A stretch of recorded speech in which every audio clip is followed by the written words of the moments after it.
Good morning. Hello. Hey, can I get 2 of the blueberry muffins, please? Sorry. We're sold out of those. Dang. I knew they wouldn't last long. Okay, how about a couple morning buns? Ooh, just missed them. The person before you bought the very last one. This is what I get for sleeping in. All right. How about 2 of the eclairs? Our sale on eclairs has concluded. What does that mean?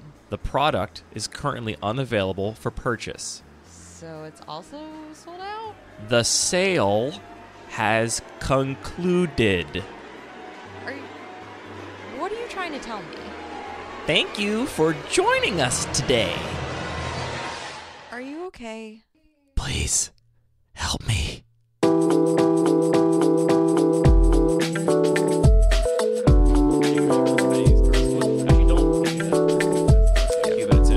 Alphabetical order. You can shuffle the lands.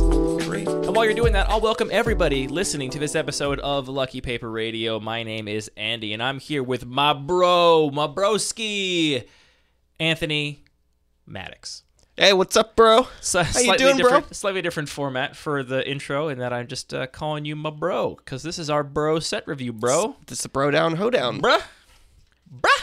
Mm-hmm. This is not good. This is not good. This is great. This is audio gold. We need someone to save us, Anthony, and luckily we have another person on the line. It is, of course, Parker, my other bro, coming to us all the way from Philadelphia. What's up, Parker? What's up, bros? Not much, bro. Man, it's so unnatural for us to say bro. It just sounds completely wrong. Really? It's alien. You think it sounds weird when I say it? I feel like I feel perfectly natural. Okay, good. I'm glad you feel natural. It sounds great, buddy. Keep doing it. Check out my new Heelys. Keep doing what you... Thing, Wait a minute. Heelys are your first go-to bro reference? Well, first I thought about hats, and then I was like, hats aren't cool. You know what's cool? Shoes with wheels hidden in them.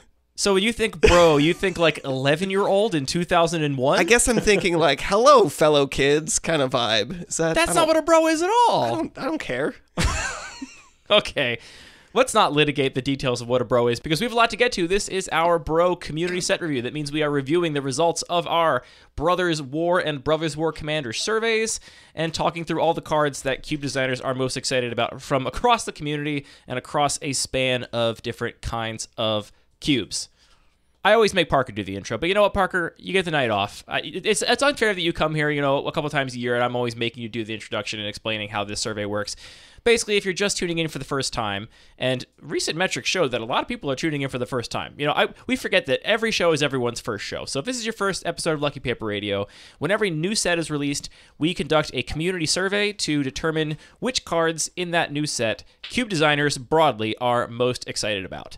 That means that Cube designers respond by indicating which cards from that set they are testing in their cubes and how enthusiastic they are about their inclusion. And they rate that enthusiasm on a scale from 1 to 3, with a 1 being extremely skeptical, but maybe I'll throw it a bone, give it a chance. A 2 being somewhere on the fence, could be good, could be bad. And a 3 being a card they are very confident is going to stick in their cube for a long time. Then we aggregate all those results and we look at them on a cool scatter plot on our website, on a page linked in the show notes, and a beautiful article that Parker has written. And we talk about them here on this episode to give our takes on the cards people are most excited about. Yeah, and critically, this isn't a measure of power level or strength or anything like that, that matters for every other way to play Magic except for Cube, but Cube is really up to the designers, what they're interested in, what their taste is, what kind of experience they're interested in creating.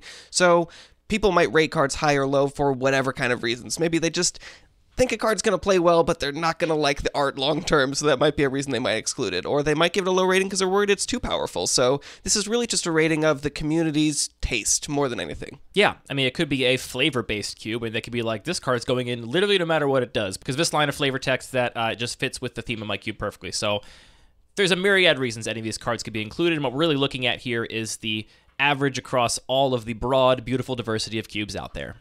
Yeah, you got it pretty much perfectly. I can just leave now if you don't need me. Oh no, Parker, we need you. Did you hear that intro before we brought you in? We desperately need you here. We need you, bro. To keep, bro, we need you, bro. All right, bro. All right, let's stop this bit now. This is just the new me. I don't know what you're talking about, bit. Parker, what I will still have you do is maybe run us down the overall impressions of this set in terms of popularity amongst cube designers. Of course. So The eponymous brothers, Urza and Mishra, are having a little bit of a brothers' Cold War, I think it's fair to say. Now, we only got one hot take. Brothers' war? Or okay, shut up, okay? I'm being vulnerable and expressing that I don't know how some words are pronounced on the show. I'm being very brave. You are brave, Sorry, just Parker. like the soldiers making fun of me for not knowing how to pronounce brothers. I did a lot of Googling last week afterwards, and there is a little bit of people maybe that say the other thing. There's a little bit of question, but for the most part, no, I'm just wrong. Which is why I edited. You didn't even listen. You don't listen to the show. I edited it in saying I looked this up and I'm very wrong. Oh, great. That is brave of you. Mea culpa. All right, sorry to interrupt, Parker. Anthony had to drag me. Very important content. It's okay. So yeah, this is a little bit of a brothers' Cold War. We only got one hot take for the show.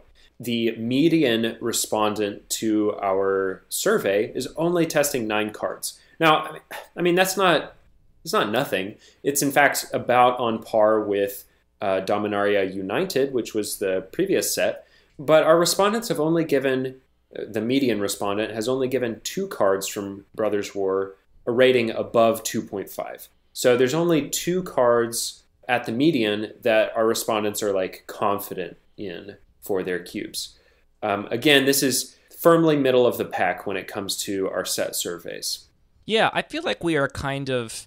I don't like to speculate too much about what goes on behind the scenes at Wizards of the Coast, but I feel like, now that we're, 3-ish years out from Eldraine, I feel like we're in the time period where they would have been designing this set during the fallout of all the powerful cards in Eldraine and maybe some of the fallout from Fire design. And I feel like maybe we're in maybe a more conservative era of Magic card design in terms of power level, which does, even though this survey is not about power level, I think that powerful cards do tend to make their way into more cube lists than less powerful cards, and there's a lot of reasons for that. But for whatever reason, I do think we're in a period of more conservative Magic design, which actually I kind of find to be a little bit of a breath of fresh air, a little bit. Like, I don't mind a set where I'm only testing a couple cards. It feels like I get a little break from the constant churn of new stuff.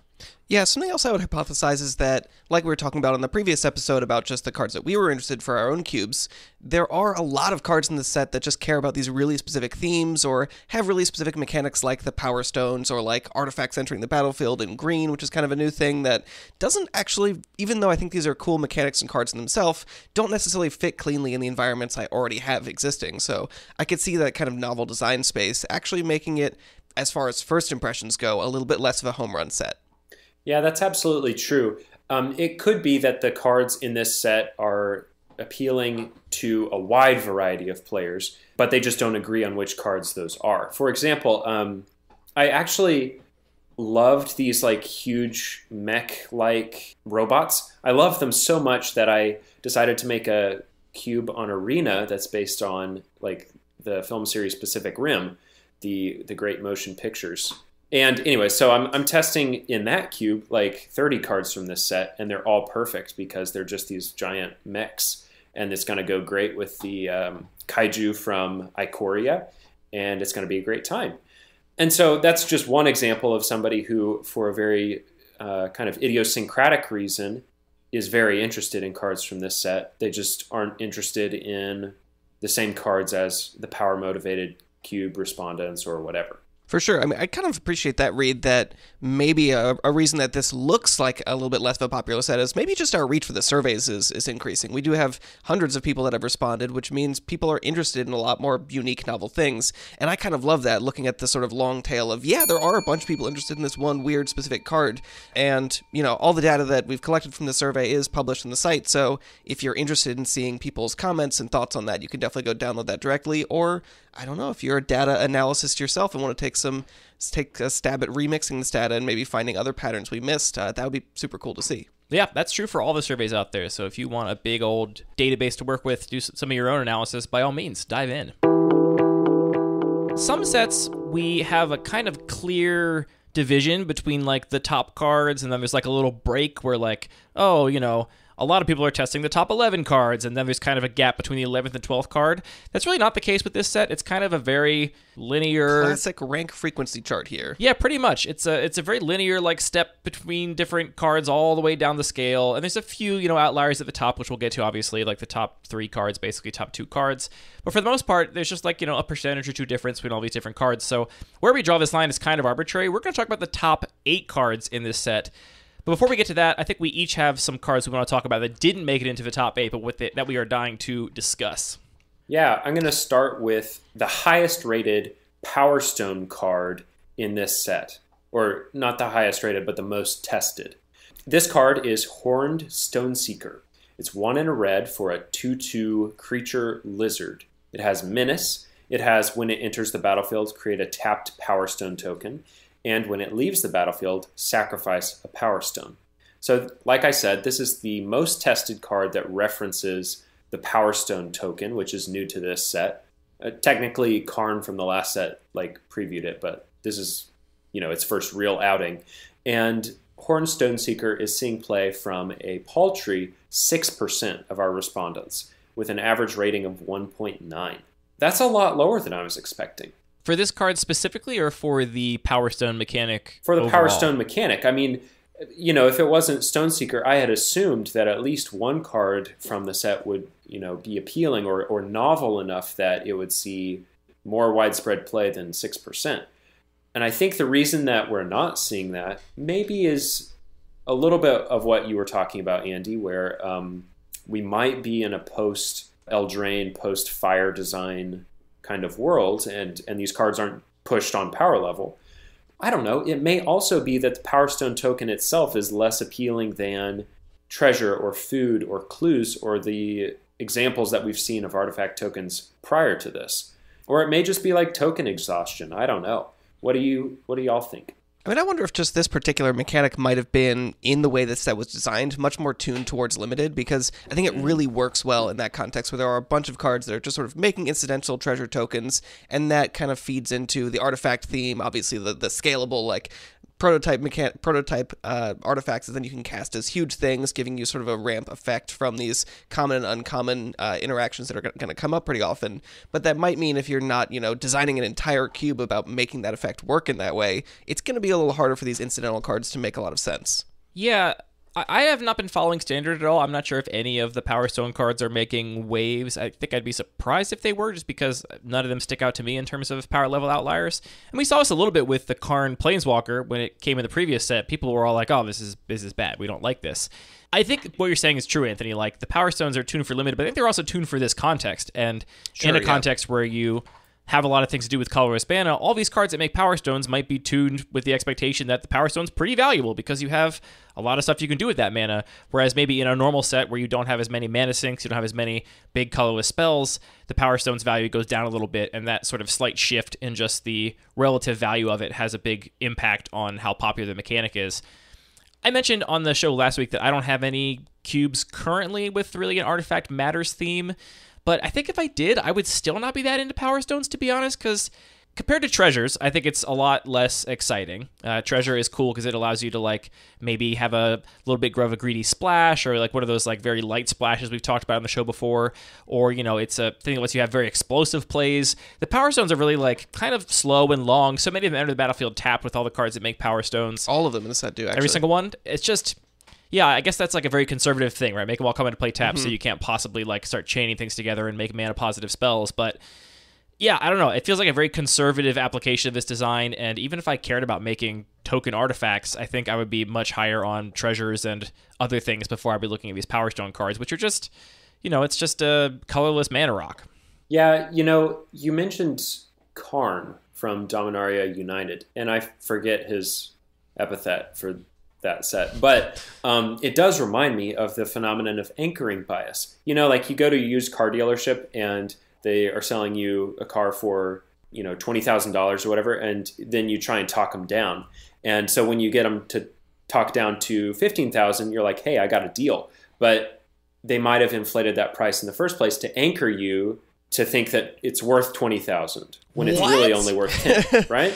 Is that what they're doing? Says Andy, who just bought a new car. That seems so unreasonable and unfair. I know, right? So you're saying That's if that Karn, which by the way, I think that's actually a really cool kind of way to structure this sort of set design, is having this mechanic kind of splashed in as a preview in a way that it didn't look like it was going to be a whole mechanic for a set. I thought that was kind of a cool thing to do. But you're saying if just incidentally Karn had some other ability totally disconnected from Power Stones that made it a very powerful card, people might already just have a higher impression of it? That is exactly what I'm saying. Since Karn, it's Living Legacy. since Karn Living Legacy did not make an impact in Constructed and had the word Power Stone on it, Karn might be kind of dragging the whole mechanic down with him a little bit, because Cube curators look at the new set, they see a token, they tie it to their prior experience, which is Karn, and Karn, like an anchor, is dragging the whole... Big, heavy anchor. Big holding anchor this made down. of... Wait, what's he made of again? He's made of silver. Karn Silver, silver. that's right. It took me a second It's too. right in his name. It's right there. Yeah, I'm also reminded of Anthony. You referred me to an episode of Drive to Work that I listened to yesterday, which is titled "Designing for an Eternal World," where Mark Rosewater basically talks about. He says very deliberately. He doesn't say what you're about to say. Dude, no. I mean, here's the thing. Like, that episode is so apologetic. Like, the amount of times he says, "I'm not saying this. I'm not saying that," when he's just saying, it's fine, you can say it, Mark. He's basically talking about the challenges of designing for Commander, frankly. Yeah. I mean, Magic for a long time was focused on Standard. That was what they designed cards for, and the rest kind of flowed from that. And so when they were designing sets, they were always thinking about what's going to be in Standard, what's the limited environment going to look like, and that smaller pool of cards was a much safer place to take risks, right? They could kind of swing for the fences, and if they, messed up and something was a little too good, look at Eldraine and Adventures maybe, eventually Bonecrusher, Giant, and the rest just cycled out, and, it was maybe a little bit annoying in Standard for however long that was, but that was just one sort of blip on the timeline, and now we're on to the next thing. Now, with Commander being a huge focus of R&D, they have to be really careful to not power creep things, not print broken cards, even more careful than they normally are, because once they print a broken card, that's it. That's broken. I mean, he talked specifically about Smothering Tithe. He's like, white's not supposed to make treasure tokens, but we made one white card that makes treasure tokens, and it happens to be one of the best cards that makes treasure tokens in EDH, and so now all we get is requests to make more white treasure-making cards. And so I think this conservatism is definitely coming from somewhere, and Power Stones are an example of something that could definitely be kind of cracked in Commander, a much slower format with a lot of big spells, so I could see them designing this for Commander and saying, hey, let's just make all these come into play tap so we don't have any kind of problem where, some cards taking over Commander and we have no control over that ban list. Like, there's a lot of considerations here. Right, and I think that just calling it being conservative is exactly what it is. And I think he talked about it in another episode about the design of Brothers War, that they like these Power Stones, but just because they were worried about mana rocks can be powerful, they were just like, you know what, let's just take it easy. If these all just enter tapped, it's not going to really impact limited all that much, and it's just going to put a safety valve on it being broken in other constructed formats. So I think there's a lot of factors to why the Power Stones are perhaps not that exciting. I think this individual card is kind of cool. It reminds me of Alpine Guide, which was that uncommon from Modern Horizons I thought was kind of cool. That tutored a mountain into play, and then when it left play, you sacrifice a mountain, where it's like a little bit of a push body with like this upside that then when it leaves, you lose the upside. I think it's kind of interesting. But I'm not surprised this is not a hugely popular card, and I guess I'm not that surprised to see the Power Stone cards also panned by the Cube community. I want to touch briefly on Teferi Temporal Pilgrim, which you all heard me last week in real time realize that actually I did in fact like this card quite a bit, and I did add it to my cube. We played a little bit with it on stream last night, and I'm definitely into this card. The more I've thought about it, the more I definitely like that it presents a fast clock. If you get to do the thing, it turns the corner very quickly and can kill your opponent very quickly, which is something I value because I don't like my games to drag on too long. Even though control decks want to go to the long game, there's different types of long games, right? There's long games that go long because you've successfully stifled your opponent, and then you're just kind of like waiting to find your win condition. And there's long games that go long because neither player can really profitably do anything, and you're just like hoping something happens. So I like this for sort of filling that role. The other thing I'm actually really excited about here, which I honestly can't remember if I talked about this on the last episode or not, is that I think it's the kind of card that will be a good win condition for control. Because if you're drawing cards more than once a turn, this card gets a lot better.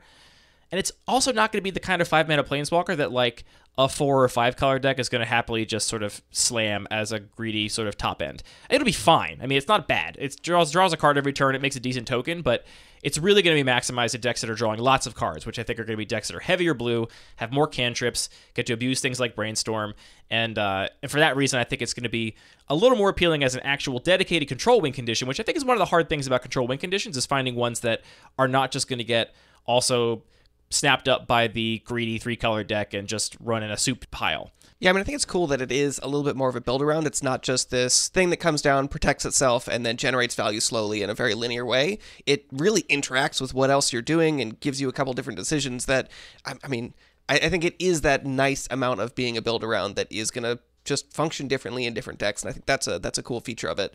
I was really disappointed that I didn't get to cast a Brainstorm with it in play ever, but... Oh, you're too greedy. You cast other spells instead. I know. This did come up in our streaming. I think that this is kind of a 6-drop in a lot of situations if you can afford it, right? You're really going to want to, like this was a young Pyromancer or a Monastery Mentor or something, you're really going to want to play this and immediately have some other way to draw cards. Maybe that way's on board, right? Maybe you have an activated ability that draws cards or something. It doesn't cost mana to activate, in which case this looks really appealing on 5. But if you're just running it out on 5 without any other ways to draw cards, it's not hugely appealing on that first turn. But it has the advantage of if you draw it in the late game with 7 mana or whatever and a couple cantrips in hand, then it can just go really dummy the first turn it comes into play. So I'm higher on the card now, and I think I'm pretty excited about it, even though I look at every Planeswalker with a little bit of skepticism these days.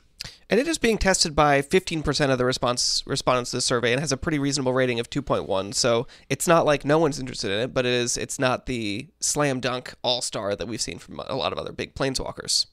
We don't often see that from Planeswalkers. I think you are misremembering. It's possible. Planeswalkers, in general, not that popular. There's a lot of players that just don't like them. And if you cut out that portion of Cube designers that don't play with Planeswalkers for whatever reason, it's hard for any other Planeswalker to rank very highly. True. I remember we had this conversation on the Cube Discord ages ago, and we ended up searching Cube Cobra for the most popular cards of different types. And at the time, the most popular Planeswalker was Chandra, Torture Defiance. That sounds right, yeah. And I think it was in just shy of 20% of all the cubes on Cube Cobra.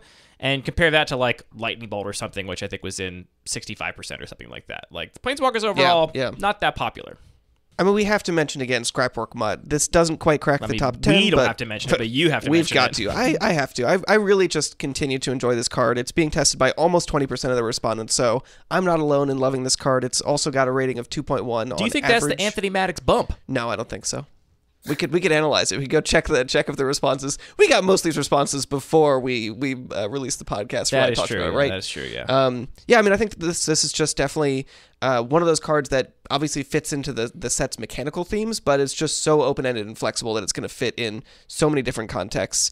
It's also, if we look just at the commons, it's the second most tested card. So I think this is really getting a bump from peasant and pauper cubes. Yeah, I absolutely agree there, and I just want to compare this to some recent enters the battlefield loot or rummage effects, whatever it's called. For example, Fisher Wizard from Zendikar Rising is 1 and a red for a 2/1 that has the ETB from Scrapwork Mutt where it rummages, but it does not even have Unearth. So I don't know. Garbage. This might be Trash. the best. Even Unearth? No. So yeah, I mean, this is just several bumps of power level above the next best Fisher Wizard effect. This is definitely quietly pretty pushed, this card. Yeah, it really is. It compares very favorably to other cards that are similar in the past. And it's not the kind of effect that I guess we have seen it printed at rare on Rixmatty Reveler, but Rixmatty Reveler has all that other text on it, which I think it accounts for its rarity rather than just the baseline text there. I had thought more about this card, and I especially do like the rummage ability on a thing with Unearth, because I feel like what's going to happen very often is you're going to play this on curve or whatever, and you're going to rummage the way you normally rummage, where it's this is a card I don't need now, or have one too many lands or whatever. Then it'll trade in combat, or it'll die or something. And what you can do then is just, you always have this 2-mana rummage as a spell. And sure, it gives you a 2/1 haste that you could swing in with, but it's just always sitting there waiting for use whenever you draw that land you don't need, or really need something else to do with your turn, which I think is a cool play pattern. Yeah, it's also, I'm curious a little bit, I think that Constructed informs a lot of Cube designers' impressions of cards much more than Limited, but this is also one of the top cards in red in Limited in the format, which could have some effect. Could be. I'm going to make you talk about Zephyr Sentinel, Anthony. This is the most popular white main line we've ever tested, and you haven't even uttered its name yet. This is 1 and a blue for a creature human soldier. It's a 2/1 with flash and flying. When it enters the battlefield, return up to 1 other target creature you control to its owner's hand. If it was a soldier, put a +1/+1 counter on Zephyr Sentinel. Now, here's my argument. It's a white man lion. We know you love those. It's true. It cares about a type line, which you also tend to like lightly splashing tribal themes, and you have a couple changelings and stuff in your cube. You like the occasional type line matters as long as the floor is there. I think you don't like this card because it's too good, and you don't like powerful cards, and you're just pushing it away. What? That's not at all true. Okay, what don't you like about it? I think it's up to 1. That's my guess. That is a downside. No, it's not. It's an upside. It's an upside in terms of making the card more powerful. It's a downside in terms of making me have affection for it. Why do you have affection for... Because this is just an upside. It's not a downside that you turn into an upside. Okay, which is such a more can appreciate clever that. feeling. I can appreciate but that. you know what? Okay, we are going to talk about some more soldiers, or at least soldier token making cards in the set, and maybe this will make it into a future Cube project. I think soldiers is a little bit of a weird type line to care about. And I don't know, something about the... Oh, you heard it here first. Soldiers are weird. Anthony doesn't support the troops. There's no cube that I currently have where soldiers would be meaningful, and I think that unlike some...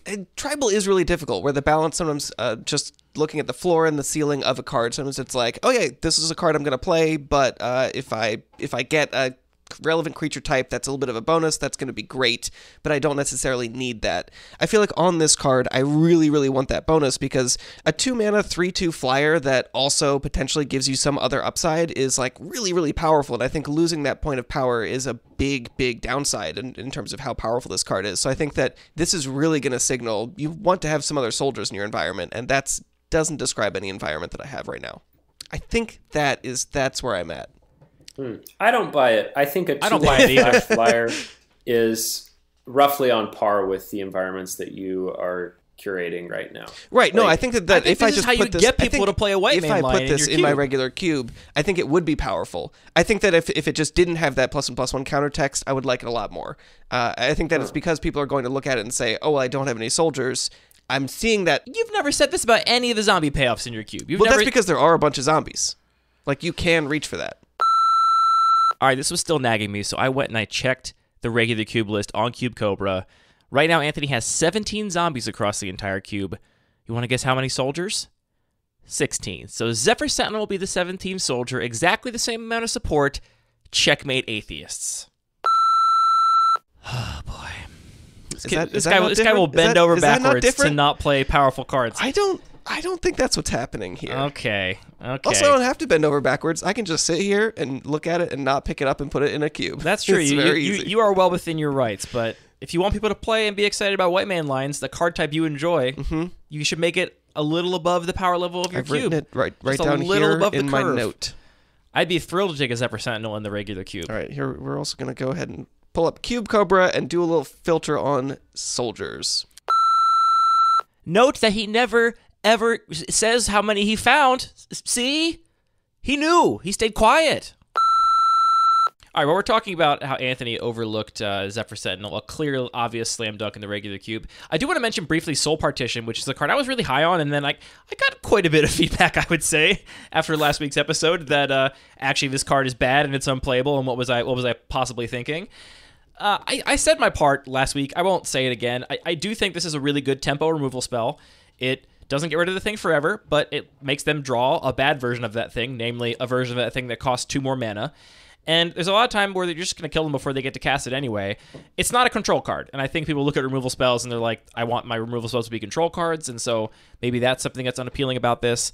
People were kind of rating this as like a bad unsummon, and I think it's quite different from that, even though it does still let them cast the card from their hand, right? Like, I don't think people look at Elite Spellbinder and say that's a bad duress, right? It's a different kind of effect that still has a taxing tempo effect on the game. Yeah, it's interesting just scrolling down the list. There's a little bit of a mismatch here where it's still being tested by 15% of the respondents, but its rating is only 1.8, which stands out as a little bit lower than the things that are up there in terms of number of people testing it. So I think a lot of people are they're interested in it, but they're a little bit skeptical because it is a difficult card to evaluate. Yeah, personally, I think in cubes that I curate, I'm going to be playing Fateful Absence over Soul Partition, unless something really unexpected comes up. Just because Fateful Absence, sure, it can't hit any non-land permanent, can't hit your own stuff effectively, but it does downgrade whatever thing is exiled into like 1/3 land, because some of the times they're going to crack the clue and draw a land, and that is a much worse replacement generally than a version of the thing that costs 2 more mana. Yeah, its question is how much better or worse is a thing you removed than the literal average card in your opponent's deck. Like, take all the cards, Yep. average them together. How much better or worse is it than those? And certainly if you're thinking as like a control deck and you're removing one of their really important threats, then yeah, that's probably one of the most important cards in their deck that you most don't want to see again. It's where the tempo comes into play. I think it matters, right? Like, if I'm just using it to get rid of your 2-drop that's going to block so that I can attack in this turn, and now you don't have another thing to play because you can't play your 2-drop on turn 3 because now it costs 2 more mana, that's where I think it gets pretty appealing for me. Yeah, I think it's Yeah, funny. that's fair. I think maybe this is how you described it, actually, where if you, let's say I play Ravenous Cube Cobra's not a great example because of the ETB. What's a average creature in your mind? Grizzly Bear. Great, a grizzly bear. You would maybe put a grizzly bear in your deck in whatever format, but you would never put a 4-mana 2/2. Like, that's an awful card. So saying, I'm going to get rid of your average card and replace it with an abysmal card makes sense. That seems like a good trade. But I think the reality is, sure, if you have a 4-mana 2/2 and you have nothing else to do, like, that's still going to be a relevant card in your hand or in that gameplay, even if it's a terrible card you would never want to put in your deck. And I think that making that switch is actually a little bit difficult but meaningful. I also think that Soul Partition's value goes up relative to other removal spells the more resource constrained the format is. So, sure. I don't know, if the white decks are playing Wastelands and they're playing Thalias and taxing the opponent's resources in a significant way, then Soul Partition goes from, it's going to hit its ceiling more often, where it removes a thing and that thing is completely uncastable. It'll also be disproportionately better in formats that support Reanimator, because you can exile a reanimated thing and they won't be able to cast Gristlebrand for 10 mana ever, right? So Yep. That is also true of bounce effects, though. Though if you bounce it, they have more of a chance of being able to discard it again and maybe do the whole thing again. Where once it's in exile, their only option is going to be to cast it. So, yeah. So, really good against delve threats. Contextually, there can definitely be some additional value here. I guess you could still delve the thing from exile, right? If it had a delve and it was on because it just 2 says... you'd have to pay with actual mana, but you could still delve things away? I think you could pay all of it with delve. I gotta read the card. You can even delve the tax from Soul Partition? You can evoke and pay the tax. Who knows? It's a little weird. We're not judges. Look it up, people. I guess the last thing I'll mention in terms of cards that didn't break into the top 8 is we talked a little bit about Lay Down Arms. This is that white removal spell that removes a creature with mana value less than or equal to the number of planes you control. And I was a little bit critical of it, I think, on the last episode, or at least my initial excitement was tempered strongly by my experience not running Defile and being totally okay with that. I'm still a little surprised to see it so low on this list, though. I know, for example, Ryan Overturf included it as his number 3 top card from the whole set for cubes, and to see it so far down this list, it's only being tested by 12% of our respondents with an average rating of 2, so I guess people are equally unexcited about this card as I am. Yeah, I'm not on it. I don't know. What do you want us to say? You don't have to say the anything. enthusiasm is palpable. It's a card about peace in a set that has war in the name. This is not what I signed up for. We're ready to war. Yeah. Well, with that, shall we move on to our top 8, gentlemen? I would call out one more card. Not that I'm surprised to see it down here, but just I think it's an interesting sort of interesting feature of the way that this survey is. Yoshin Dissident, I think, is one of the most interesting cards to me in the set. It's green and white for a 1/1. Whenever an artifact enters the battlefield under your control, put a 1/1 counter on target creature you control, which is sort of the signpost for this whole new theme in the set of green-white caring about artifacts entering the battlefield, which I think is just a really cool way that they're granting green a way to care about artifacts. I think that was like a big part of the challenge of this design that was all about artifacts and how do you make green do something. So it's only being tested by 6.7% of the respondents, but it does have a pretty high rating of 2.2. So I'm really curious to see how this card and some of the other green cards that care about artifacts in a new way end up evolving long term when we're looking back in our set retrospective. I agree that this Dissident is extremely interesting from a design perspective. Like you mentioned, Anthony, traditionally in artifact heavy sets, green has been really like left out in the cold. Right, it's either just the pure hate color that's balancing against everything else, or it doesn't really have its own identity. Right.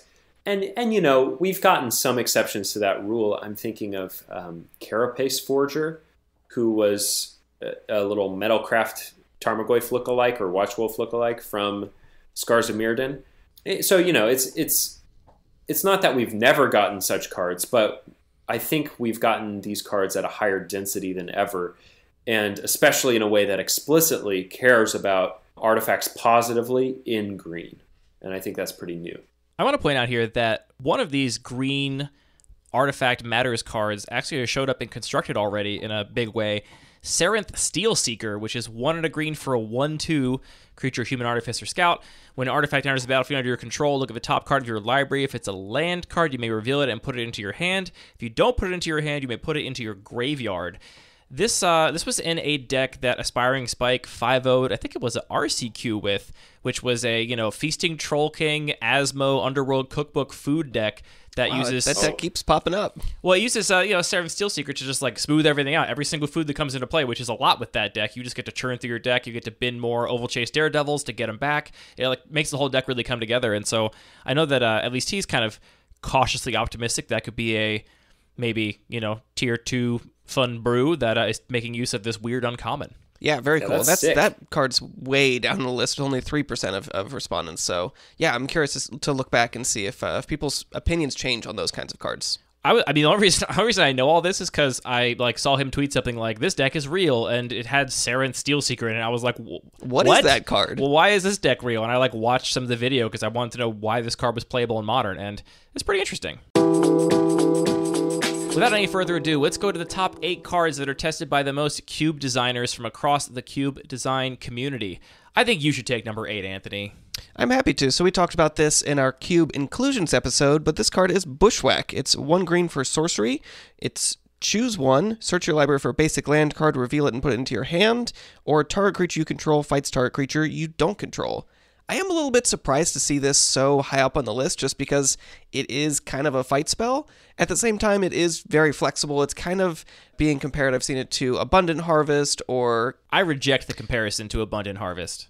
People that are comparing this to Abundant Harvest can fight me. They might bushwhack you. Bushwhack me, bro. All right, whatever. You ever just bushwhack with your bros? All the time, bro. Anyway, so I am excited to see this card up here. I think maybe it might be largely the impact of, again, people that are designing peasant or pauper cubes that are looking for these more, flexible cards and looking for removal in green. So I think it's a cool card. I think we have maybe an answer it. to your question of, will people put this in their deck? If 24% of our respondents are interested in trying it in their cube with a rating of 2.1, I think that bodes very well for people putting it in their deck in the regular cube. Yeah, let's all enjoy a Bushwhack, I guess. It's worth noting, comparing it to Tailswipe, which was only tested by 15% of our respondents, I still think Tailswipe is the better card. I could be wrong about that. Maybe I'm just wrong, but ultimately, right, it doesn't matter what I think or what the objective power level of the card is. The whole point is you're trying to get fight spells in your cube people will put in their deck. Right. And this is obviously not a perfect analog, right? Cube designers putting it in their cubes versus drafters of a particular cube putting it in their deck, but this to me indicates that overall the sentiment towards Bushwhack is a little more positive than towards Tailswipe. So maybe this is going to solve that problem for you. Yeah, and another thing I think that's worth pointing out is when we look at modal spells, one of the biggest things that influences the power level of it is how different those modes are in terms of when they're useful. And I think that these are very, very differently useful when you want a land or when you want a fight spell. And even though there are plenty of times where you don't want either, those are still very different use cases, which covers a lot of space in the game. Now, bro, I have to set the record straight a little bit on Bushwhack. Speak on it, bro. A couple weeks ago, Anthony, you said you didn't get the flavor.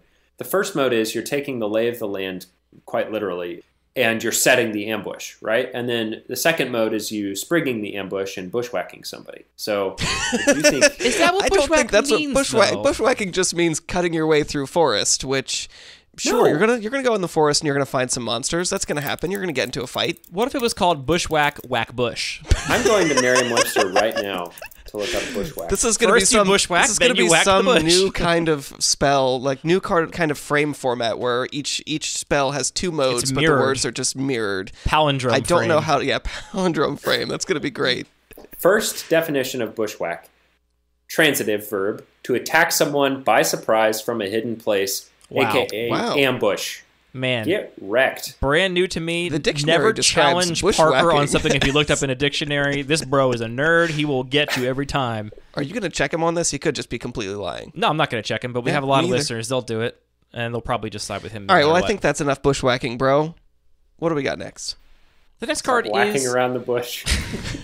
Mwah, chef's kiss. The next card is Phyrexian Flesh Gorger. This is 7 mana for a 7/5 artifact creature Phyrexian Worm with Menace and Lifelink and Ward, pay life equal to Phyrexian Flesh Gorger's power, and it has prototype for 1 black, which makes it enter the battlefield as a 3/3 instead of a 7/5. I think this is pretty inarguably... Well, no, I'm not going to say that. I think this is a very pushed prototype card, one of the most pushed ones in terms of just raw power level, and... in terms of power level, I think it gets there in a lot of places. I see all that lifelink, and I'm like, not interested. I've had my years of playing Cube with Wormcoil Engine, and those years are well behind me.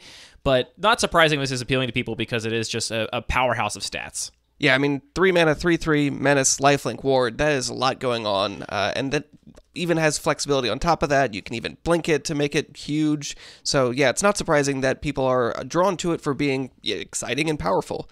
I have found the ward cost on Sedgemoor Witch, which is very similar to the ward cost here, to be a much bigger deal than I originally thought it would be. Oh, yeah. Like, when I first looked at that card, I was like, okay, well, the ward cost is just like a little, Doesn't even slow you consolation. down. A little consolation if you get your thing removed, right? It's just like a tiny little, like, bone that we're being thrown here. But there's a lot of times where that life really matters, and the whole point of you putting pressure on your opponent and playing your 3-drop is to get their life total lower, and they're like, well, I guess I have to remove it. I've seen it dismembered, which was a net total life loss of 7, Wow. which was a lot to lose to get rid of something. So that really does add up. And so just a 3 mana Menace lifelink, pay 3 life if you want to target it is a lot. I mean, especially if you factor in that if this is in an aggressive deck and it has Menace, sometimes you're just kind of damned if you destroy it and damned if you don't. You're just going to take that damage somehow. Yeah, I think this card has a lot of kind of those classic elements that are catnip to our survey respondents. It's a callback to an iconic card to some extent. It's a worm, and it's got a bunch of stats like Wormcoil Engine.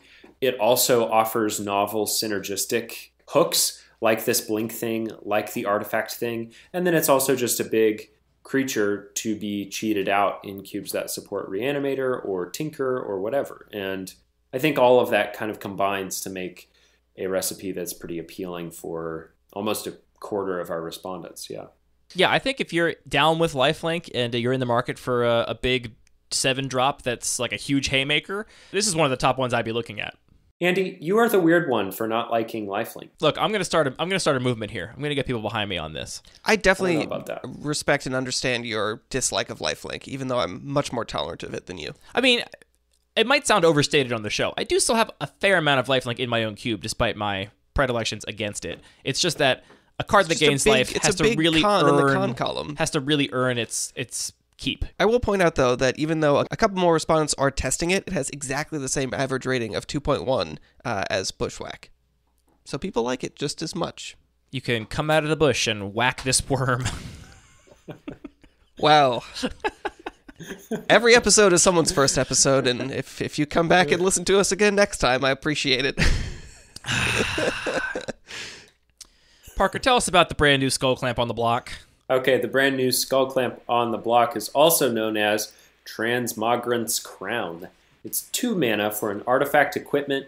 Equipped creature gets +2/+0. Whenever equipped creature dies, draw a card, and you can equip it for 2 generic mana or a single black mana. I think it's much, much worse than Skull Clamp, but that's probably a good I should hope thing. so. That's a very good thing. Yeah, talk about Yeah. mistakes they made once that they probably won't make again. I want to say this is Isn't that the fixed truth? Skull Clamp, but it's more just like Skull Clamp before they broke it. You're That's a not deep wrong. cut there Yeah. for people that People listen that to a lot know of drive the, to work. I do think this is the spirit of what Skull Clamp was meant to be. I think if people think it's going to be remotely as powerful, they have another thing coming because it is not going to be anywhere near as powerful. But at the same time, it's relatively cheap to play and equip if you're playing black, and basically says, go ahead, trade with my threat if you want. I'm just going to draw another card, and you're going to be down a card, presumably, unless you're trading with your Baleful Strix or whatever. Definitely going to be a menace in long games, I think, and allow you to keep putting pressure on because you'll be able to justify otherwise foolhardy attacks with the consolation of drawing a card if your creature trades in combat. It reminds me a lot of Heirloom Blade, but it only works like Heirloom Blade if you are mono black. Otherwise, it costs 2 to equip, and that kind of stinks. You don't have to be mono black. You just have to have some black mana sources in your deck. Yeah. Yeah, I actually like that feature a good bit. That's a good comparison, a lot too. of these sort of equipped, colored, discounted equip abilities where it's like, I'm going to put this in a black deck more readily than I would another deck, but I can still play it in other contexts. And I think that is a really interesting sort of balanced decision as you're building decks, especially when we're talking about like splashing and things like that, where maybe I would want to just pick up a couple extra black sources to be able to play this. I think I do think this is a good card. I wouldn't be surprised if a lot of people are actually interested in this that don't play Skull Clamp, that think Skull Clamp is a little bit too powerful, and they are looking for something that is actually meaningful in like a sacrifice theme that isn't just a card that I'm going to play in every single deck that happens to make some 1/1s. So I think it being a little bit more narrow could actually be a feature for a lot of Cube designers. Yeah, good point. I do love the Heirloom Blade comparison. And I agree with you, Anthony. I like the colored versus slightly more expensive generic activation for equipping it. But I would say in a cube that features this card, I think I'm very unlikely to put this in a deck that doesn't have black mana sources.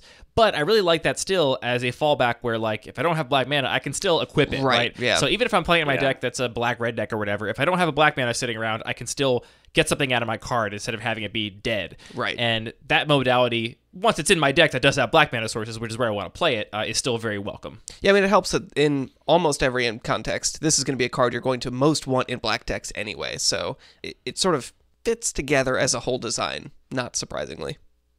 All right, next up we have Recommission. This is 1 and a white for sorcery. Return target artifact or creature card with mana value 3 or less from your graveyard to the battlefield. If a creature card enters the battlefield this way, it enters with an additional +1/+1 counter on it. This is the first one that's being tested by actually more than a quarter, a little more than 25% of our respondents. But similarly to these last couple, it has a rating of just around 2.1 on average. This card definitely jumped off the page at me, I mean, in terms of the raw rate. I love these small reanimation spells. I love my unearths. We got a hot take to this effect talking about the value of these kinds of cheap reanimation spells, specifically in like a Mardu Pyromancer style deck, where you're playing cheap cards like Young Pyromancer, like your Monastery Mentor, like your Sedgemoor Witch, stuff like that are still really high value, in which case this reanimation spell, it's kind of like a small thing, but that small thing is a big part of your deck's plan. Trainmaster GT's hot take. I think the two most interesting cards from Brothers War for Cube are Recommission and No One Left Behind. I think both these cards do a great job of supporting the Unearth deck, quote-unquote, referring to the card Unearth. Unearth has been a very, very powerful Cube card, especially in non-singleton environments for years. It has great synergy with a lot of the small reanimator effects, or specifically a lot of the things that trigger off of instants and sorceries being cast, primarily things like Young Pyromancer and Sedgemoor Witch and Monastery Mentor. All three of these cards really, really work well with these little instances of sorceries that you reanimate a small thing for a very small mana cost. They act as sort of protection for these key cards and can let you really start snowballing with value from your non-creature spells, which red, white, and black all have very, very high quality non-creature spells that you want to be casting, and they're relatively cheap. I think No One Left Behind and Recommission slot perfectly in this deck. I don't think they act as substitutes for Unearth if you are singleton. I do think you probably want to be non-singleton on Unearth proper if you are planning to support this archetype. However, I think these are great additional support pieces, and No One Left Behind especially is exciting because it is just like a fine playable for normal like Sultai mid-rangey reanimator decks as well. You know, sometimes you don't want to spend 5 mana to rebuy your Archon of Cruelty, and just spending 2 to regrow a Tarmogoyf is perfectly fine. I'm not surprised to see this so high. I think it's a really cool and awesome card, and I hope people have fun with it because it's really sick. Yeah, and at Common, I'm sure a lot of Pauper Cubes are excited to include this as well. I'm also really excited for this card. I think relative to Unearth, we lose a mana of efficiency just in terms of like how much mana we can possibly cheat or recoup or whatever. But the thing we get instead is the ability to recur an artifact, which is not nothing, or return a creature with a +1/+1 counter on it. And I think that's a really cool ability that offers additional synergy. I'm like really pumped to reanimate a Thalia, Guardian of Thraben, and use that third power first strike. Oh, you're thinking too small. Think about Swiftblade Vindicator, Parker. Okay, also a card you don't Swiftblade play. Vindicator. Think about it. Okay. Or like, I don't know, Territorial Kavu and make it a 6/6. Now that's really exciting. That's a Parker move right there. Oh, yeah. So, yeah, I think it's simple enough and it offers a pretty open-ended set of deck building and play incentives, and I think that's pretty cool. Yeah, I do think when you compare it to Unearth directly, like I'm a big fan of Unearth in my own cube. I'm not playing Recommission. I think that 1 mana difference, it's 100% mana difference, right? Like it costs twice as much as Unearth, and I think that is one of the big values of it. The other thing I really like about Unearth relative to this is that it's never dead, right? If you're at a part of the game where you have nothing to reanimate, you're not left with this card that doesn't do anything in your hand, which can be a big cost. I do love the fact that Recommission can get back artifacts, and I think in a cube that has a bunch of self-sacrificing artifacts like eggs or spell bombs or something like that, this is really appealing. It doesn't quite fit my cube, even though I do like the kind of small reanimation effects that are really efficient. The doubling the cost is a big hit to the efficiency, I think. I don't know, Andy, because, going back to that Thalia, Guardian of Thraben, a 3/2 first strike is about a mana above rate, or about a mana of additional value on top of Thalia. So I think you're getting paid back, at least in part, on that extra generic mana. It's just dependent on how well you can make use of that counter. You are, yeah. I think that definitely depends on the environment, and part of the reason I'm so high on Unearth is that I'm hoping in most cases to do much more important things with an extra mana than get an extra power and toughness in my creature, right? Like if I am reanimating a young pyromancer, I then want to also cast a removal spell and then get my elemental immediately and stuff like that. What about Dreadhorde Arcanist?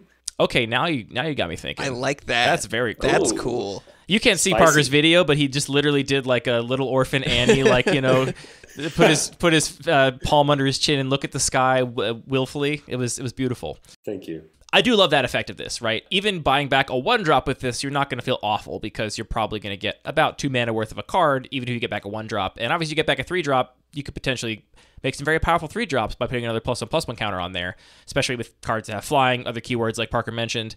So, yeah, it's there. The thing that really gets me is also, in addition to the efficiency, just the fact that it is a dead card sometimes. And yeah, that's the biggest thing. I need my cards that are dead sometimes to really be worth it when they're not dead, You can just discard it to Scrapwork Mutt. There you go. Get your Scrapwork Mutt back with it. Now it's a 3/2. Yeah. Then it dies again. Then you unearth it. That's 3 Scrapwork Mutts, baby. I mean, you could just name more reanimation spells. We That's can my have mutt, we can have as many Scrapwork Mutts as you want. I didn't realize how this worked out, that I end up talking about all these stupid big prototype cards. All right, the fourth most popular card from Brothers War for Cube is Arcane Proxy. 7 generic mana for a 4/3 artifact creature wizard. When Arcane Proxy enters the battlefield, if you cast it, exile target instant or sorcery card with mana value less than or equal to Arcane Proxy's power from your graveyard. Copy the card. You may cast the copy without paying its mana cost, and it has prototype for 1 blue, under which circumstances it enters the battlefield as a 2/1. Parker, That is a lot of words. I mean, it's a lot of words. I think the effect very much makes sense. The effect is simple. You got to read it once, but you probably don't have to reread it a bunch of times. If I know Magic players, we sure won't. Parker, Anthony and I talked about this card last week. I want to hear you weigh in on it. The most popular prototype card in the whole set, the most popular artifact in the whole set, in an Artifact Matters set. Is it deserving of such high placement on this survey? Yeah, I don't know. I'm not going to play it myself. I have Snapcaster Mage. I have Seagate Stormcaller. Snapcaster Mage has the advantage of being iconic, which means people don't have to read it. They already know it. And also a lot better card. It's also got a bit of history with if you get the version with Tiago Chan's face on Snapcaster Mage. So it has some major advantages over Arcane Proxy is the point. And then Seagate Stormcaller also has about as much useless text on it as Arcane Proxy in terms of its kicker. But I don't know. I already own it, and I don't have to chase down an Arcane Proxy. So that's a great feature, which I'm sure applies to many of our listeners. Yep. I'm just not on it. I don't find that the complexity is something I need at this moment. My cube doesn't need an additional Snapcaster effect. And I think I'm better served spending my 3 drops on other kinds of effects. I don't know, Innocuous Insect or Brazen Borrower or just, different things. Not all Snapcaster Mages. It's interesting. We were talking earlier about this effect of, if there's something comparable, it might just make you like it less. Maybe that's a little bit of a different effect than we were talking about earlier, but I feel like this would be a lot cooler if Snapcaster Mage didn't exist to a degree, because Snapcaster Mage is such a clean, tidy, very powerful, flexible card that plays really well, plays with a lot of high, interesting variants because it's going to do different things depending on what's in your graveyard. And this has all of that too, but I don't think the amount of added complexity adds that much exciting value and exciting gameplay. But I mean, it's still a cool card that's going to do a lot of interesting things at the end of the day. I think ultimately its cost is similar to the cost of a Seagate Stormcaller, which we should mention, Seagate Stormcaller not overwhelmingly popular in cubes from my impression. I could check the Cube Cobra numbers, but obviously much less popular than Snapcaster Mage for all the reasons mentioned. But I think the big thing for me about Snapcaster Mage relative to a Seagate Stormcaller or an Arcane Proxy, I mean, obviously the flash is the key difference, but what that mechanically does for you is it allows you to play it in a control deck, which I really don't think you can do with Arcane Proxy or Seagate Stormcaller and be super happy. Maybe a tap-out style control deck that's committing a lot more to the board, but if you're looking to play reactively, Arcane Proxy and Seagate Stormcaller are pretty much just going to be Mull Drifters in your deck. Maybe they're occasionally get back a removal spell. Yeah, buy back removal spells. I think you can still be reactive at sorcery speed. Yeah, but I don't... Not to the same degree. I don't think you want this taking up a slot in your reactive control deck unless you are really deep on cheap removal spells and that's your whole plan. The thing about Snapcaster Mage is it's just so great to be able to sometimes just flash it in and kill an attacker because that's what you need to do at this time. It's that simplicity makes it so flexible that both this and Seagate Stormcaller just have a lot less of that. And I don't know. I was a little higher on this last week than I am now. I do kind of think I'm coming down on the Parker side of this is similar enough to Stormcaller that I think it's one or the other for me. I don't think I want this many mostly proactive Stormcaller-y style effects in my blue section. And I run very few blue creatures because I do think they have to clear a high bar of inclusion given how much I love blue spells and how flexible all those blue spells are because they can be played in all kinds of different decks. I guess it's if you really love Seagate Stormcaller, here's another one for you. And then obviously it has all of the artifact synergies if your environment does care about artifacts. And that's just the trade-off, right? You get to add an additional bit of power to your cube or a different kind of power to your cube, but you have to weigh against that. Is this card is its additional value worth the complexity of a new card that is unfamiliar to my players? Maybe it sets me back, $15 or whatever, and that might matter to some of our respondents and so on and so forth. So it's a trade-off, even a card as obviously throwbacky and powerful as this one. We are talking a little bit about sort of power level trade-offs between similar cards, but I feel absent that, we could also just think about these differences as features and why a designer might choose one or the other. Maybe you're just not as interested in supporting, control decks. You're not as interested in a card that is just so flexible and so easily picked into any kind of deck. Maybe you do really want more proactive, sort of tempo-oriented cards, and this just makes a lot more sense to the kind of gameplay that you're interested in curating in your environment. And I think that if you are trying to sort of curate that little bit more mid-rangey, tempo-y blue deck, those decks might also be much more interested in having a little bit of an out if they get flooded and end up in the late game and can use a 7-mana spell that maybe buys back a Factor Fiction or something cool like that. So I could definitely see all of that being features as much downsides to the right cube. Yeah, and that puts it right in that Seagate Stormcaller territory. I agree. In that deck, that's a very cool card, and there's lots of reasons to want that in your cube. All right, in third place, we have Loran of the Third Path. 2 and a white for a 2/1 legendary creature, Human Artificer. Loran has Vigilance. It has when Loran of the Third Path enters the battlefield, destroy up to 1 target artifact or enchantment. And it has a tap ability. You and target opponent each draw a card. So, Reclamation Sage got color shifted and got a little bit of a glow up. And by a little bit, I mean a lot of a glow up. A lot. It took me a minute to realize what I was looking at because there's so much going on in this card. Yeah, this is a lot of upside. And I also think white is maybe better suited to use the Reclamation Sage effect. Is that true? I don't know if that's true, but it is certainly welcome for white. It's not something that white has access to before. And combined with this additional upside, that makes Loran appealing to almost a third of our respondents with an average rating of 2.3. So this is the number 3 card in the Brothers' War. Do you think that most people who are putting this in their cubes are just seeing this and saying, "Great, finally, White Reclamation Sage, let's go. That's all that's necessary"? Or do you think that some of these other, I mean, specifically this symmetrical card draw is like very unique, and I don't think that's an effect that we would see this high in terms of the survey ratings. Yeah, I think it's certainly marginal benefit in the sense that you put this in your deck to be a 2-for-1 in order to kill a thing. And then the additional card draw on the tap ability is bonus. It's like, I don't know, I'm struggling to think of a marginal upside ability.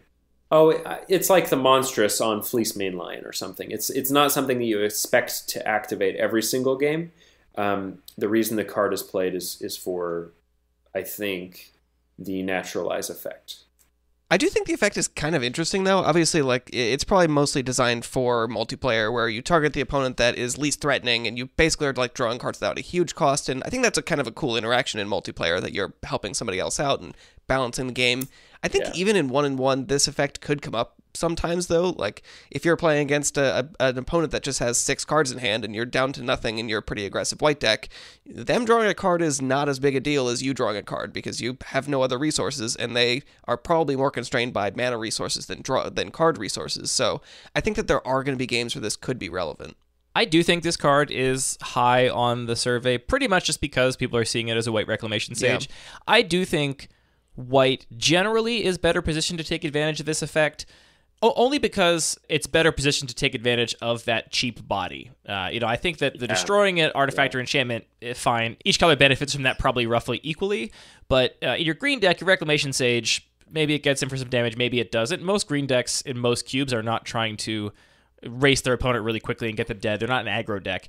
Here, if your opponent tries to play some stabilizing artifact or something, or an artifact creature to try and block, and you lure into the third path and then get in, that 2-1 is much more relevant in a really aggressive deck than it would be in your average, like, a green mid-range or ramp deck. That's a great point. I do want to point out, while we're here, Lorian does a lot of things, but it does none of them best in class for white. We've got Skyclave Apparition and Oblivion Ring for very flexible interaction at 3 mana. And I mean, there's also interaction at other mana values, which is, useful in other situations. We've got Adeline and Thalia and all kinds of aggressive threats if we want to push damage. And we've also got card advantage, like Planeswalkers that cost 3 mana, or Wedding Announcement, or any number of mid-range threats that offer better, not one-sided card advantage. So, I don't know. Personally, I'm not seeing the power of Lorian of the Third Path, and that leads me to suspect that people are either playing her for reasons other than its power level, or in addition to its power level, perhaps. Yeah, I mean, the more that we talk about it, I think the exact, mana cost and power and toughness is just such a clear callback to Reclamation Sage. I think that must be a huge influence to people's choice about this card. Well, so I think if all I cared about was the disenchant effect on a creature, I would probably be much more interested in Cathar Commando in your average white weenie deck. That's the true, 2 mana 3/1. You can pay 1 and sack it to disenchant something. It's got flash too, which is really valuable, I think. This card is actually making some waves in Legacy a little bit. I mean, right now the Legacy world is kind of overrun with the recent introduction of the initiative cards to MTGO, which has been dominating the discussion around, like, the Death and Taxes archetype.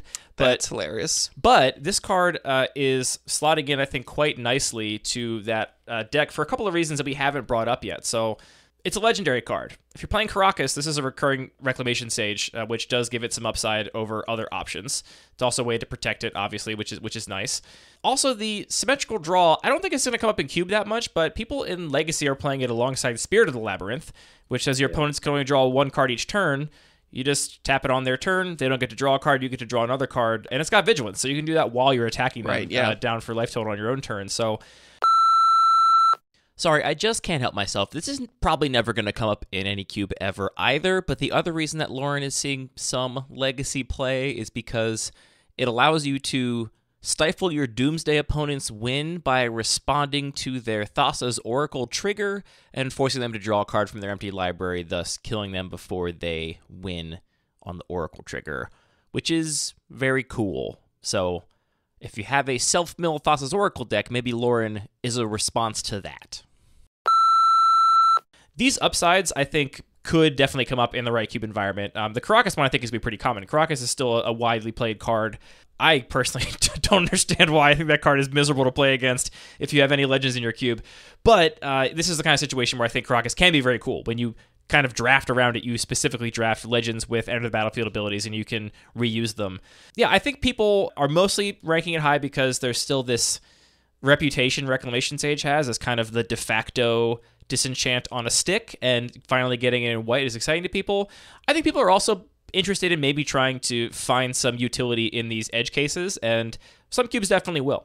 Yeah, I'm curious, more and more as we talk about it, curious what that symmetrical card draw can do and if there are other ways to abuse it. Like, I definitely can see white-blue decks abusing it, again, like just preventing that second card draw. But potentially even there are, cards that give you a benefit when your opponent draws extra cards that you could abuse. Or, I don't know, maybe you just mill them out. It's not a choice, it's a forced draw. Right, I mean, Spirit of the Labyrinth, I don't see in many cubes, but we see Narset, the more Planeswalker, in quite a few cubes. So this little side case might come up more often than we might think. There's also Hull Breacher, and in black we just got Dogged Detective, which is not exactly commonly played, but it's really cool. Yeah, so there are definitely synergies. All right, next up, our number 2 card. This is a big jump up in terms of number of testers, with 51% of the respondents giving this card a try, but the rating is still only 2.3, so high but not stellar.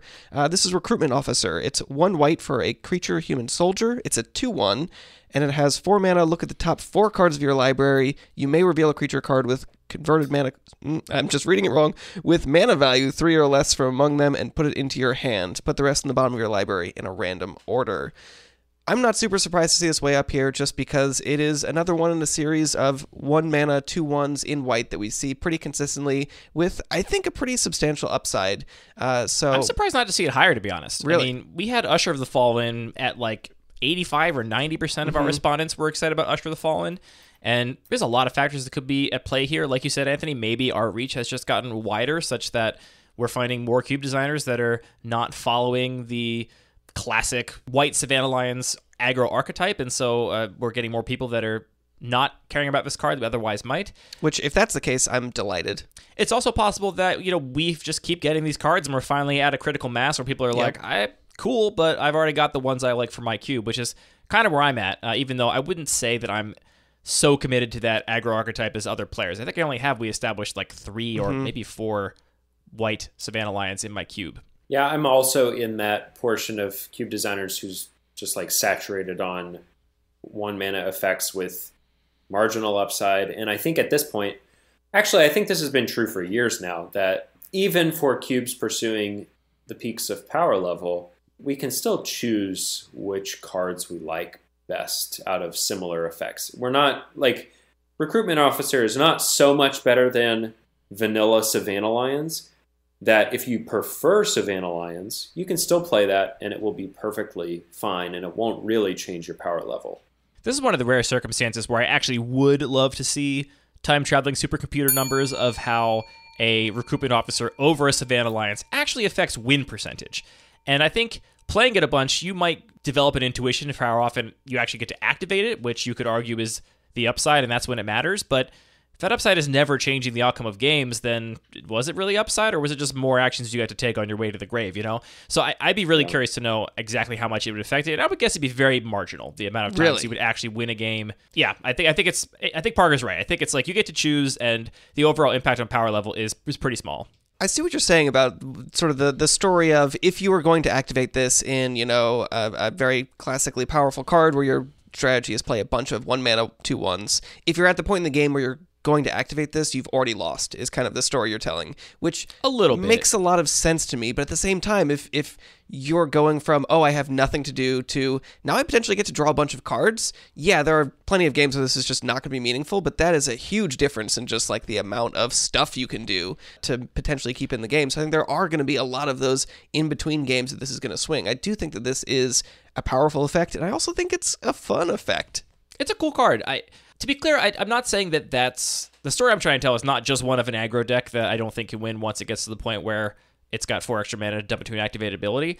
I just think this is a really bad rate. 4 mana to maybe draw a small creature off the top of your deck is not good. And if you have this in a deck that has bigger creatures, then you can't draw them with this ability. And so that card has to be in the top 4 cards of your library, and it has to matter in a board state where you could afford to pay 4 mana to not affect the board at all. And now you're going to draw a small creature. Is it still going to matter? Sure, you can definitely concoct situations where I draw my Fairy Guide Mother, and now I can use Gift of the Fae to give my big threat flying, and then I get to swing in for lethal. Sounds great.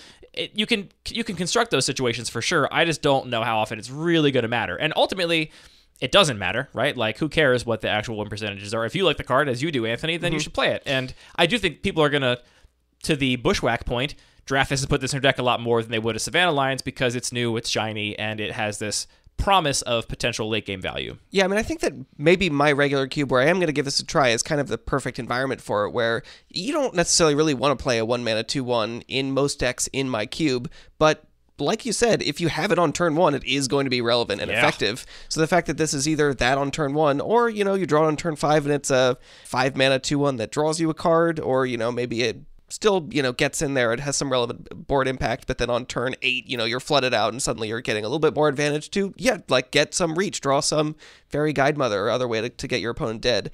I think that it is actually going to function pretty well in that specific kind of context. I can even imagine situations where it actually negatively affects your win percentage because you choose to spend mana activating the ability. Always giving players more choices can negatively affect their win percentage because they will have opportunities to make mistakes. Okay, well, but that is true. That's look at it this way: like, it might not even be a mistake with the information you have, right? But it could still have retroactively been the wrong decision. You know what I mean?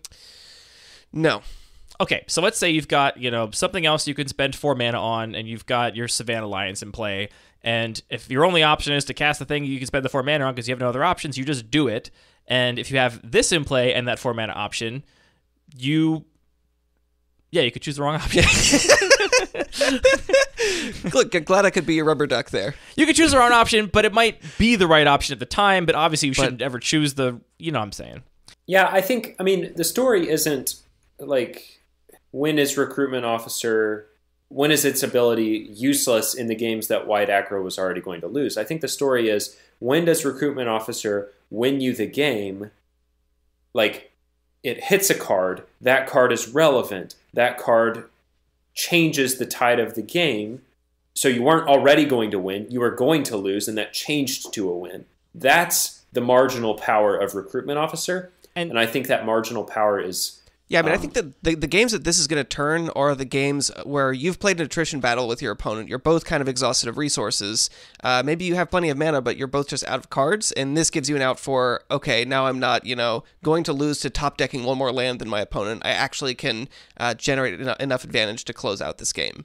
Which is real. I think that's real. It's not a lot of games, but it is some games. I think maybe it's not a lot of games. I think maybe the thing that tips it over for me is that it just doesn't compete with any other... Like, in an environment where you're playing this card, like, if your opponent has anything else that's designed to get late game card advantage, it's going to be better than this. This is, like, bad. Anyway, here's a question for you. Oh, here, I spent 4 mana, and I drew another 2/2, and you played Uro. Yep, I'm going to lose. Look, here's my point. So, how often do you think this ability would be activated in my white monocolored starter deck if I replaced all the elite vanguards with recruitment officers? I've got to say, like, that has been influencing my thoughts about this card, playing games with those decks, even though that's obviously a very specific context, which maybe isn't relevant here. But just the games I played with it last night, I would have loved to have this because I was never had 4 mana left over. I watched you play. Oh, I had. Remember, I was putting all those swords on those guys? Yeah, but you're using your mana to put equipment on your creatures. I got really lucky that I kept drawing swords, and I kept drawing, the games came down to, am I going to top deck 1 less land than my opponent? Because if they top deck a threat first, I'm going to be dead. So, I think that I would have activated these many times in games similar to, but not identical to the games that I played. I hereby vow to put these in my starter decks and play them there and see how it changes. Do it. I think I have a much more complete understanding of how a Elite Vanguard or Savannah Alliance plays in that deck than I do in the average cube deck. Because that deck is a much more controlled context. So because I understand and can control the context, making one small change is easier to measure than, like, I put this in my cube and then it gets drafted in a deck that is never identical to a previous deck that was drafted with Savannah Alliance in it. And so, like, how can we actually compare? So I'll try it out there, and we'll see if I can have my mind changed. I mean, again, I think it's a good 1-mana 2/1 with upside. I think it's one of the better 2-mana 1/1s with upside we've ever seen, but it's definitely not going to take me off of the ones I'm on, and I think if you like any other one better, then the difference in terms of power level is pretty marginal. That brings us to our number 1 cube card from the Brothers War. What's that card, bro? Tell me now. So, number 1, bro. And that is, of course, Third Path Iconoclast. This is being tested by 56% of our respondents, and it has a very outlying high rank of 2.6. Nothing else in this whole survey ranks higher than 2.3, so if you go and look at it on our cool little graph, you can see that it is standing proud all on its own. And it got there with this rules text. This is blue and a red for a 2/1 creature human monk. Whenever you cast a non-creature spell, create a 1/1 colorless soldier artifact creature token. This is the Young Pyromancer ++ we talked about previously. Triggers on all non-creature spells instead of just instants and sorceries, and also makes artifact tokens, which is an upside in a lot of different cubes. I mean, it's going to work on both sides with all the Artifact Matters cards because it triggers on non-creature artifacts, and it also is going to make more artifacts that things can potentially care about. Yeah, so relative to Young Pyromancer, you're paying a more difficult, more stringent mana cost. And the thing that you get in return is a more open-ended input to its synergy, any non-creature, and then a more open-ended output, a soldier artifact creature token. So I think it's a neat little package of synergy and an upgrade that is real, but it still comes with a cost. And I really like it for that reason. Yeah, and of course, for cube designers that really love Young Pyromancer and want to keep Singleton, it just gives you more options of cards to use. Overall, I would just say this is really kind of the iconic kind of card that we always see rise to the top of the survey, where it is something that is very much a known quantity. It is cheap in terms of mana cost. It's very powerful. And the fact that it's also an uncommon means it's available to rarity-restricted cubes, a lot of them. So, yeah, I mean, it makes sense that we see this so high. And it's also really tying back and mimicking a really iconic classic card that gets played in so many cubes. So, yeah, I don't know if I have a lot to say about it other than it makes sense to see it here. And this doesn't fit in any of the cubes that I currently have, but I'm potentially looking for a home for it. Yeah, I would echo that. It's absolutely a classic example of the cards that succeed on our community set surveys. Which doesn't mean they're the best cube cards. It means they are the cards that are best for the most cubes, but or at least appealing to the most cubes. Right. We will find out in the retrospective in 1.5 years if it was in fact best for the most cubes. But of course, Exactly. What's really exciting is that wide range of all kinds of weird cubes. It's true. I think there's a couple things we didn't talk about this card last week. So one potential side grade or upside you could even argue of this is that in a lot of cubes, people consider Young Pyromancer already to be kind of like a secret blue-red card. Yeah, and I absolutely. think there's something to be said for having that be explicit on the card if that is how you envision it to be drafted. So if you as a cube designer don't think Young Pyromancer is playable in a red-green or a black-green or a white-green deck in your cube, then maybe this is a nice way to just take that understanding you have of the environment and communicate that to your drafters by saying, look, here's literally a blue-red card, so put it in the blue-red deck. That's what it's meant to do. I think that's a valuable design knob that people have at their disposal with this card. Yeah, I think that's a great point, and I honestly can't remember the last time I've seen Young Pyromancer outside of a mono-red or blue-red deck. Personally, I love playing Young Pyromancer in Mardu decks, but Oh, that is true. Yeah, I'll That's say a good sometimes point. red-black is pretty common in my cube because there's a lot of good cheap spells in black. It's also worth noting this card is already showing up and constructed in shells that would never play Young Pyromancer because of that non-creature instead of instant or sorcery trigger. So for as much as we're talking about it being superficially kind of similar to Young Pyromancer, there's definitely a lot of cubes I can imagine that would never want a Young Pyromancer that will Sure. definitely want this. I mean, So it's showing it up can in be like a replacement for Young Pyromancer, but it can also be a totally different thing. a brand new card that a cube never had access to before, right? The deck it's seeing playing in specifically the most, I think, is this modern Breach deck that plays like 20 artifacts and very few instants and sorceries. And the whole point is just to use this to play all your artifacts and get more artifacts. It's an Urza Saga deck that has a full Urza Saga package, and so now you have this card that like plays with Urza Saga and it, like does things Young Pyromancer would never do. So I don't want to gloss over it as just like a cool side grade to Young Pyromancer because in some cubes this is going to be a very different kind of effect. And if you do have an Artifact Matters cube and maybe you did overlook this as just a Young Pyromancer, maybe you don't want that effect, maybe look at it again, because the fact that this does trigger off of all your spell bombs, all of your little eggs, all of your little dinky stuff, I'd be pretty excited to play this in the Turbo Cube. I'm not going to lie, even though it's 2 whole mana. It's tempting, yeah. 2 whole mana, but it's a good payoff for 2 mana. I heard somebody talking on some podcast, I forget which one it was, I listened to so many podcasts, about how they didn't know what the third path was in Third Path Iconoclast. I was also confused by this because obviously the place I've heard it before is Feldon of the Third Path, right. Which I love that card. It's so flavorful, and I always assumed that the Third Path in Feldon of the Third Path was an option different from Life and Death, because he's talking about in the card the story of his wife passing and trying to recreate her as a robot. So it's like, okay, cool. I mean, that's what I really love about that card, is you sort of get that whole story just from the little bit of flavor text and a really excellent illustration.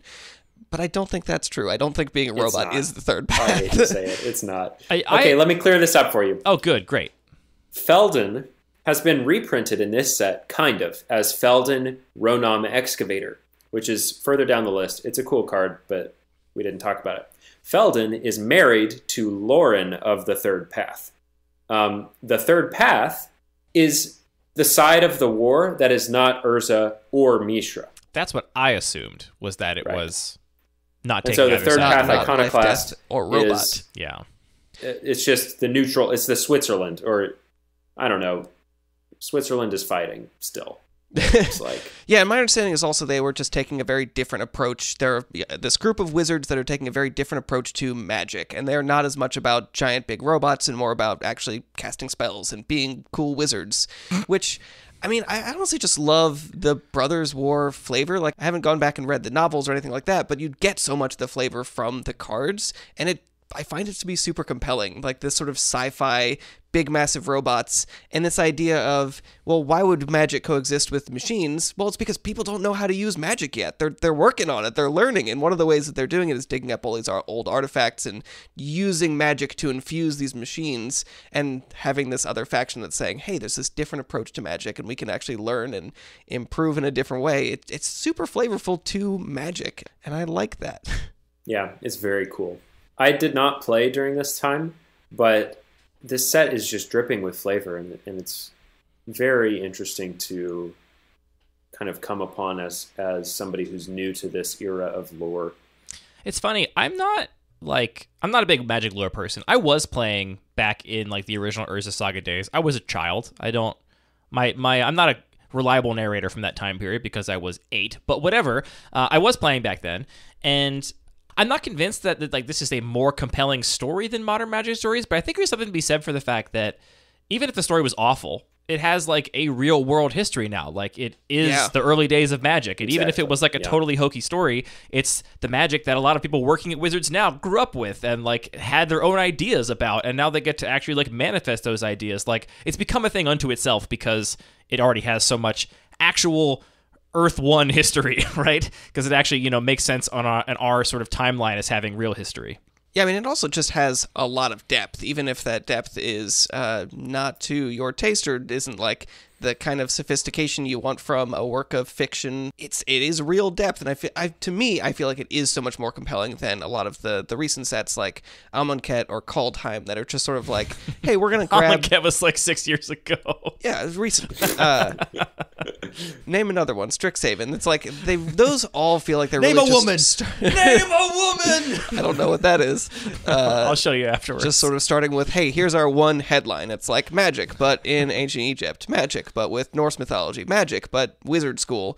That is effective. That is a good way to get people interested and to understand a set, but it isn't, to me, compelling in the same way of, hey, there's like magic robots, and also there is so much depth, and there's going to be all kinds of characters, and you're not really going to know what's going on. Maybe I just like that. Maybe I like just being in the mix of not really knowing what's going on, but seeing that, knowing that these characters are part of something bigger. It's not sort of just this like one-off or copy-pasted. Maybe it's like living in this era of so much rehashed and throwback media, but I find it's funny because this is also throwback rehashed media, but in a way that feels much more earnest, and it is being recreated and celebrated. Well, I was going to say, I feel like I'm drawn to anything that just clearly has its own voice. Like you said, even if I don't understand it, even makes no sense, I'm like, a new thing. Look, new stuff instead of just Spider-Man 8 or whatever. Spider-Man 27. I mean, I guess we're literally talking about Dominaria 5, so I don't know if this argument really holds up. No one said we're consistent in our being humans. Yeah. It's a cool set. I mean, it's interesting looking back to tie it back to the survey that there aren't a ton of cards that are being tested by a huge number of people, but there are a ton of cards that are being tested by a couple people. And I think a lot of cards that will end up finding homes as these cards just end up having a little bit more of a life in constructed formats, in limited, and cube designers end up digging through and figuring out what they want to do with these cards. Yeah, maybe Sarenth Steelseeker becomes a modern staple, and then we see it in cubes a whole bunch when people try and replicate its success. Anything could happen. It's been a pleasure talking about Bro with my bros. Yeah, bro. Yep, bro. In that case, that brings these three brothers to the end of our Brothers War set review episode. This also concludes our 3-part review of Brothers War in general, so if you haven't listened to the first 2 parts, go back and check them out, both our themes and mechanics and overall impressions episode, as well as the cards Anthony and I are testing for our own respective cubes, and there are quite a few of them. As a quick reminder, we have started streaming again with more regularity, and I have, as of today, put the first couple videos from our stream up on YouTube, so if you didn't have a chance to catch that, you can find them on our YouTube channel. We're going to link both in the show notes, and if you're around Monday evenings Eastern time, stop by and hang out, and if not, you can check out the things on YouTube afterwards. You know, when I first got into Cube, it was because of the Magic Online Vintage Cube and watching LSV and others draft it on YouTube, and I think that's how a lot of people got exposed to Cube, is either playing it on the Magic Online system themselves or watching other people play it, and I really want there to be just a bigger wealth of Cube gameplay showing a diverse set of cubes available to people that are just like, oh, Cube is interesting. What if I search Cube on YouTube? What shows up? I'm on a little bit of a mission to make more paper Cube content and put it on YouTube. And we have a lot of cubes in our playgroup. We're going to have special guests most weeks, I think, maybe bringing their own custom cubes through. This next week is going to be the Brea Cube. So the day you're listening to this, tonight we'll be playing the Brea Cube with the Brea Cube's designer, James. And then, Parker, you got to come down sometime and bring your own cube, and we're going to put you on the stream. I would love that. And, you know, I will say I got to pop in as a viewer the other day, and it was really nice, not only to see my Baltimore friends, but also I got in some free testing by Fiat, watching, I think it was Anthony playing Teferi, the new one, and I got to see it in action, and it was really cool. You got to see me play it, and my opponent remove it a couple times. Well, it's funny, like, I think we still learned a lot from that. You do still learn, because you see it in play, and it's like, oh, that is the threat now. Like, even if it doesn't stay in play. You see it in play, and you know what you can literally do next turn. And you're like, well, okay, the prophecy has come to fruition. If I, in fact, get to my next turn, I will be brainstorming with Teferi in play, and that will be broken. And so, like, even though it did get removed, you could tell you were on the cusp of that promise, which... I don't know. There's something so much different about actually just having a card in a deck and playing it in a game of Magic that totally changed your perceptions of it. So... It's unfortunate the Brainstorm was just underneath, actually got exiled by the Primordial Mist, so it's not like I knew about it, knew I'd be able to do it the next turn. I think I didn't have a 6th land in my hand, which really affected my sequencing. Oh, you had way more lands in play, because you played Teferi and Fairy Miscreant on the same turn, and I thought, why is he doing that? Right. I thought, why is he doing that? Yeah. He should, because Fairy Miscreant also has Flash. Well, but because I wanted to play that, it's very Vandal. Sorry, I wanted to play that and then activate Teferi to get the counter. I was greedy. I was counter greedy. Yeah, I think definitely the line there was keep the mana up, play Teferi, make a token. I think it was not make a token, but I think it's make a token. Anyway, if you want more, it died because you didn't have a token. This banter, check us out on stream. It's going to be a good time. And that's it for this episode of Lucky Paper Radio. All of our music is produced by the one and only DJ James Nasty. All the Magic cards are produced by Wizards of the Coast.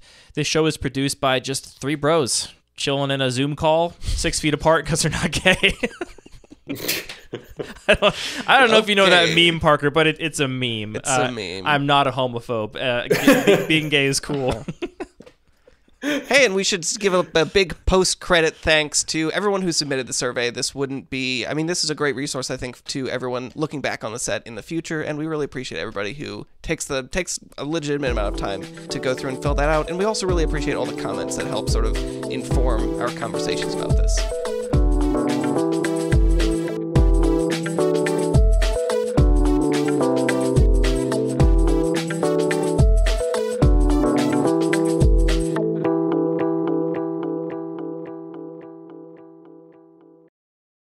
All right, Anthony, while we're still on the line, I'm going to show you do you know the 6 feet apart because we're not gay meme? I know that, yeah, you know that one's a classic. You know that Vine. I'm going to show you the Billy Eichner thing while what's his name? Parker's still on the line. I think you could hear it too. Is the recording over? It is No, not for us. This is B-roll. Is that what this is? Okay, here. This is roll away. This is my Miss, favorite. for $1, name a woman. Name a woman? Yeah. Who? No, name a woman. Name a woman? Yes. The yoga bag. Name a woman. Sorry. No, name a woman. Name a woman? Yes, go. Any? Yes. Oh my god. Yes. This is so hard. Name a woman. Name a woman. Name a woman. It's so good. That is what we call deer in the headlights. That's how brains work. I don't love everything Billy Eichner does, but man, do I love that clip of him walking around New York City giving $5 to anyone that can name a woman. And Is there a lot of this? Many people, when put on the spot, cannot name. nobody is as good as this woman who literally for 27 seconds and then she just panicked and ran away because she couldn't name a woman. I would not have lasted. I would have run away much sooner. Who are you? I believe in you, Anthony. I think you would have been able to name any woman. I thought of a couple.